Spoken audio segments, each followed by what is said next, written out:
Evil doesn't always wear a mask. Sometimes, it wears the face of someone ordinary. Tonight we travel to Brazil, to the seaside city of Niterói.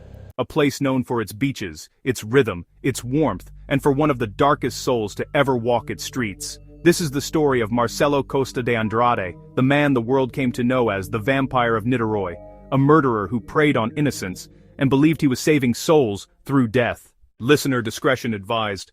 The year was 1991. Niterói, across the bay from Rio de Janeiro, was a city of color, chaos, and survival. Every day street children begged for food or money near the ferry docks. Many disappeared without a trace, but in the early 90s, whispers began to spread among locals. Children were vanishing, boys between 6 and 13. Police dismissed it at first. Street kids went missing all the time, until bodies began to appear. In the outskirts of Niterói, near a desolate stretch of sand dunes, a boy's body was found. Then, another.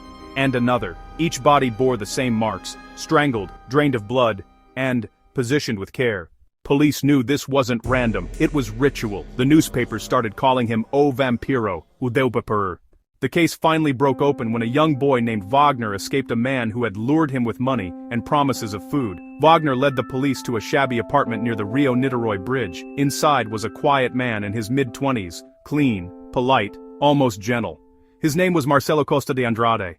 When police entered his room, they found something that would haunt them forever. Blood-stained clothes, religious icons, and a Bible open to verses about sacrifice and redemption. When questioned, Marcelo didn't resist. He confessed calmly, describing every detail with unsettling peace. He told police he had killed 14 boys. He said he only targeted poor or homeless children because they were innocent.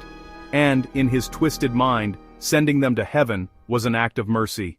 Marcelo said he strangled them, then drank their blood to keep their purity inside him. He believed their souls stayed with him, protecting him from evil. He spoke as though he thought he was the hero. Marcelo's story began long before the murders. He was born in 1967, one of 6 children in a violent, impoverished family in Rio. His father was an alcoholic who beat him. His mother abandoned him when he was 6. On the streets, Marcelo was abused by older boys and men. He grew up associating pain with affection, trauma with love. As a teen, he worked odd jobs, collecting bottles, cleaning boats, but his behavior became increasingly erratic. He turned to religion obsessively. He attended church daily, reading scripture about salvation and sacrifice. By his 20s, Marcelo's faith had fused with delusion. He told friends he had dreams of angels commanding him to save children by freeing them from sin. He thought death was redemption. Marcelo's victims were usually street boys he met near ferry terminals or bus stops. He offered them food, a place to sleep, or small amounts of money. Once they followed him to an isolated area, often the dunes near Itaipu Beach, he prayed with them, then strangled them. He said, the moment before death, he'd tell the boys to look toward heaven. Afterward, he would often stay beside the bodies, reading Bible verses aloud, sometimes sleeping next to them. He said he felt peace. It's where his nickname was born, the Vampire of Niterói, not because of fangs, but because he claimed the children's spirit through their blood. Marcelo's trial in 1993 drew international attention. In court he was calm, smiling, polite, even praying for his victims. When asked why he did it, he replied, "I wanted to save them. They are in heaven now. I did what God asked me to do."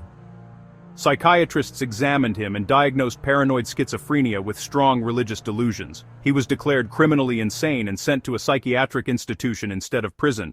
The families of the victims were furious. To them, justice meant punishment, not confinement. But to the law, Marcelo was sick, not sane.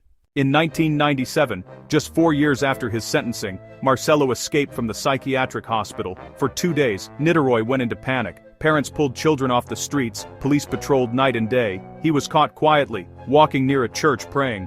When asked why he ran, Marcelo said simply, "God told me to continue my mission." He was returned to custody, where he remains to this day in a secured mental hospital in Rio de Janeiro. Doctors say he still shows no remorse. He still prays for his victims, and still believes he saved them.